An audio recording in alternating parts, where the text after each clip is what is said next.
Audio Jungle.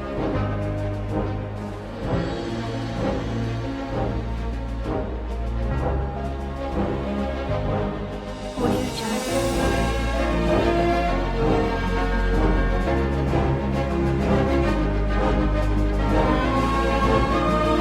Jungle. नमस्कार। आज हम भारत के इतिहास के एक ऐसे कोने में झांक रहे हैं जहां शायद बहुतों की नजर नहीं जाती। मालवा क्षेत्र का मंदसौर जिला और वहां का सौंधनी गांव। यहां खड़ा है एक प्राचीन स्तंभ, यशोधर्मन का विजय स्तंभ। हमारी जानकारी का जो आधार है वो एक YouTube वीडियो है आपकी विरासत चैनल से। ये वीडियो इस थोड़ी गुमनाम सी लगने वाली धरोहर पर रोशनी डालता है। तो आज इस स्तंभ के आसपास बुनी कहानी, इसके इतिहास और इसके महत्व की परतों को खोलने की कोशिश करते हैं। बिल्कुल, ये सिर्फ पत्थर का एक ऊंचा ढांचा नहीं है, जैसा आपने कहा। ये 6ठी शताब्दी के एक ऐसे शासक की कहानी कहता है जिसने उस दौर की एक बड़ी चुनौती का सामना किया और जीता भी। इस स्तंभ के जरिए हम उस समय की राजनीति, इंजीनियरिंग और कला तीनों की झलक देख सकते हैं, है ना? हाँ, बिल्कुल। तो शुरू करते हैं जगह से, मंदसौर। इसका प्राचीन नाम दशपुर था। वीडियो हमें बताता है कि यही लगभग 500 ईस्वी के आसपास यशोधर्मन का उदय हुआ।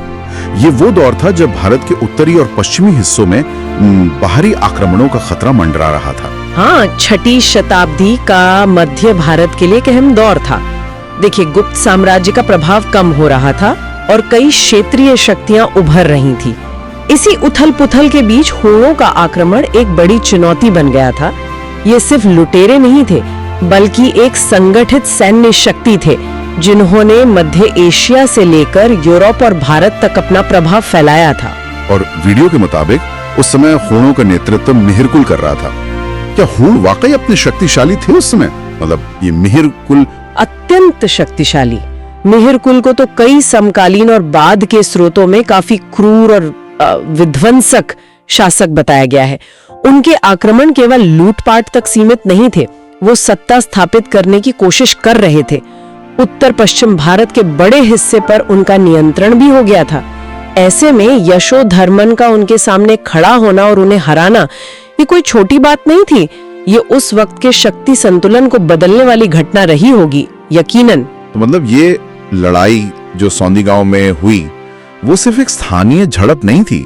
वीडियो बताता है कि ये युद्ध लगभग 538 ईस्वी के आसपास हुआ। निश्चित रूप से ये सिर्फ एक स्थानीय झड़प से कहीं ज्यादा महत्वपूर्ण थी। सौंधनी की लड़ाई को हुणों के भारत में बढ़ते प्रभाव पर एक बड़ी रोक माना जा सकता है। यशोधर्मन की इस जीत ने न केवल मालवा क्षेत्र को सुरक्षित किया, बल्कि शायद उत्तर भारत के और बड़े हिस्सों को हुण नियंत्रण में जाने से बचाया। इसीलिए इस जीत की याद में स्मारक बनाना समझ आता है उस जमाने के हिसाब से। और यहीं पर यशोधर्मन ने अपनी जीत की घोषणा करते हुए इन स्तंभों को खड़ा करवाया है। इसीलिए इन्हें विजय स्तंभ कहा जाता है। और जैसा कि वीडियो में बताया गया है, सौंधनी गांव में होने के कारण सौंधनी स्तंभ भी कहते हैं। ये एक तरह से इतिहास में दर्ज किया गया ऐलान था, हमने हुणों को हराया है। बिल्कुल। प्राचीन काल में शासकों के लिए ऐसे विजय स्तंभ बनवाना अपनी शक्ति, प्रतिष्ठा और वैधता को स्थापित करने का एक सशक्त माध्यम था। ये सिर्फ जीत का जश्न नहीं था, बल्कि आने वाली पीढ़ियों के लिए एक संदेश था कि हाँ, यहाँ एक महान राजा हुआ जिसने अपने राज्य और संभवतः धर्म की भी रक्षा की। पत्थर पर उकेरी गई ये घोषणा समय की कसौटी पर खरी उतरती है ना? हाँ, सही कहा। अब आते हैं इस स्तंभ पर। ये दिखता कैसा है? वीडियो से पता चलता है कि इसकी ऊंचाई लगभग 40 फीट है। 40 फीट। और सबसे ज्यादा हैरान करने वाली बात यह है, ये एक ही पत्थर से तराशा गया है। Single monolith. 40 फीट ऊंचा मोनोलिथिक स्तंभ, वो भी 6ठी शताब्दी में। ये वाकई इंजीनियरिंग का एक अद्भुत नमूना है। सोचिए, उस जमाने में बिना आधुनिक क्रेन और मशीनरी के इतने बड़े पत्थर को खदान से निकालना, उसे तराशना, उस पर नक्काशी करना और फिर उसे सीधा खड़ा करना, ये कितना चुनौतीपूर्ण रहा होगा। ये उस समय के कारीगरों के कौशल और उनकी धातु और पत्थर की समझ का प्रमाण है। और स्तंभ सिर्फ सादा नहीं है, इस पर कुछ लिखा हुआ भी है, ब्रह्मी लिपि में। वीडियो बनाने वाले इसे पढ़ तो नहीं पाए, लेकिन वे बताते हैं कि इसमें यशोधर्मन की हुणों पर विजय का जिक्र जरूर है। ब्रह्मी लिपि क्या है ये लिपि, मतलब थोड़ी और जानकारी। ब्राह्मी लिपि भारत की प्राचीनतम सार्वभौमिक लिपियों में से एक है। इसी से भारत की लगभग सभी आधुनिक लिपियां देवनागरी, बांग्ला, तमिल, तेलुगु वगैरह विकसित हुई हैं। अच्छा। अशोक के शिलालेख भी मुख्यतः ब्राह्मी में ही है। अच्छा। हाँ, इसलिए इस स्तंभ पर ब्राह्मी में लिखा होना इसे सीधे उस काल से जोड़ता है। ये लेख यशोधर्मन के शासनकाल और उनकी उपलब्धियों का सीधा समकालीन प्रमाण है। ये किसी बाद के इतिहासकार का लिखा विवरण नहीं, बल्कि राजा के अपने समय का दस्तावेज है। मतलब ये एक तरह से पत्थर पर लिखी फर्स्ट हैंड हिस्ट्री है। हाँ, ये जानना कि ये लेख विजय के बारे में है, भले ही पूरा पढ़ा ना जा सका हो, इसकी अहमियत और बढ़ा देता है। निश्चित रूप से ऐसे शिलालेख ही हमें इतिहास के उन पन्नों को पढ़ने का मौका देते हैं जो शायद अन्यथा खो जाते हैं। ये प्राथमिक स्रोत होते हैं, इतिहासकारों के लिए तो सोने की खान की तरह। इनसे हमें न केवल घटनाओं का पता चलता है, बल्कि उस समय की भाषा, शैली और राजा अपनी उपलब्धियों को कैसे प्रस्तुत करना चाहता था, इसका भी अंदाजा लगता है। वीडियो में एक और दिलचस्प बात पता चलती है। स्तंभ के पास 2 शिव मूर्तियां भी मिली हैं। बताया गया है कि ये भी शायद गिरी हुई थी और बाद में इन्हें फिर से स्थापित किया गया। क्या इसका कोई खास मतलब हो सकता है? शिव मूर्तियों का मिलना उस क्षेत्र की धार्मिक मान्यताओं की ओर इशारा करता है।